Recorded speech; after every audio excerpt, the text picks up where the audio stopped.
விஜயதசமியை முன்னிட்டு செயின்ட் பால் மெட்ரிகுலேஷன் பள்ளியில் LKG மற்றும் UKG வகுப்புகளுக்கு அட்மிஷன் நடைபெறுகிறது. கல்வி என்பது வெறும் 3 எழுத்துதான். ஆனால் மனிதர்களின் தலையெழுத்தை மாற்றும் எழுத்து. உங்கள் வீட்டில் உள்ள 3.5 வயது நிரம்பிய குழந்தை செல்வங்களை கல்வி கோயிலுக்குள் அடியெடுத்து வைக்க அழைத்து வாருங்கள்.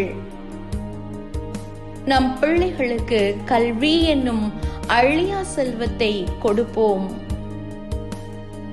மணலில் தோண்டிய அளவு சிறு குளத்தில் நீர் ஊறும். மக்கள் கற்ற அளவே அறிவு வளரும். உங்கள் பிள்ளைகளுக்கு தரமான கல்வியை கற்றுக் கொடுக்க நாங்கள் தயாராக இருக்கிறோம்.